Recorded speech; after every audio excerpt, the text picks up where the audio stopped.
طبیعت بھی ٹھیک نہیں ہے, کاروبار بھی ٹھیک نہیں ہے, گھر میں بھی مزہ نہیں آ رہا, بچے بھی بڑا تنگ کرتے ہیں, سیٹ بھی میرا اچھا نہیں ہے. ارے بھائی آپ نے تو آپ کی پوچھ لی ٹھیک ہے, لیکن پوری لسٹ ہے ان کے پاس, شکر نہیں ہے زبان پر. اچھا تو یہ مزاج جو ہے نا آپ کو, ایک تو وہی والی بات کہ صبر کا ثواب بھی گیا, اور پھر اس کمپلیننگ میں بعض اوقات غیبتیں بھی ہو جاتی ہوں گی, بعض اوقات سمجھے جھوٹ بھی ہو جاتا ہوگا.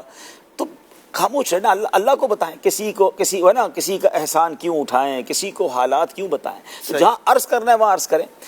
اچھا پھر اسی طرح کے اور مزاج بھی ہوتے ہیں. کچھ لوگوں کی طنز کرنے کی عادت ہے, اب ادھر جب بھی بیٹھے انہوں نے کسی بات پہ طنز ہی کرنا ہے. کچھ لوگوں کی جناب عیب نکالنے کی عادت ہے, کچھ لوگوں کی تنقید کی عادت ہے. ہر چیز میں ان کو پرابلم ہی نظر آتا ہے, ان کو اچھا کچھ دکھتا ہی نہیں ہے. یقین کریں یہ لوگ, ان کو پتہ نہیں ہے کہ آہستہ آہستہ لوگ ان کے پاس بیٹھنا بھی نہیں چاہتے, بات کرنے کو بھی جی نہیں چاہتا, کہ انہوں نے جب بھی جانا ہے موڈ ہی خراب کر دینا ہے. تو اسی میں سے ایک عادت کی شکوہ شکایت کی بھی ہے.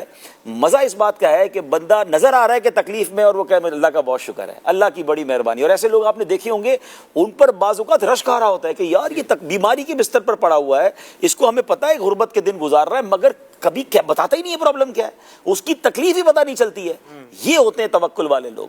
تو اللہ پاک ان کا صدقہ نصیب فرمائے. یعنی کئی بزرگان دین ایسے گزرے, اور آج بھی ایسے لوگ ماشاءاللہ موجود ہیں جو بڑے طوفان سے گزر جاتے ہیں, مگر ان کے گھر والوں کو بھی پتہ نہیں چلتا. ہر مصیبت سے بڑی مصیبت ہمارے آس پاس ہی موجود ہے, زیادہ دور جانے کی ضرورت نہیں ہے. بڑے بڑے پرابلمز ہمارے سامنے ہیں.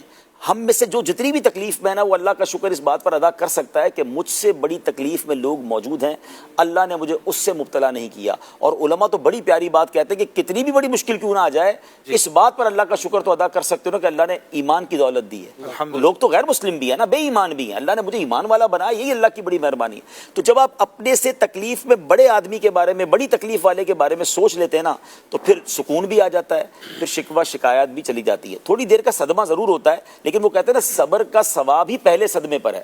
ہم پورے شہر کو بتا دیں اور اس کے بعد کہ جناب ہم تو صبر ہی کر رہے ہیں, تو اب آپ صبر نہیں کر رہے تھے, تو آپ نے تو سب کو بتا دیا. اچھا جس کو بھی بتایا نہ اس نے موبائل دلوا دیا, نہ وہ ٹانگ جوڑ بیٹھا, نہ میرے نقصان کو کور کیا, کسی نے کیا کچھ نہیں. ہو سکتا ہے دو تسلی کے بول مل گئے, مگر میرا ثواب چلا گیا.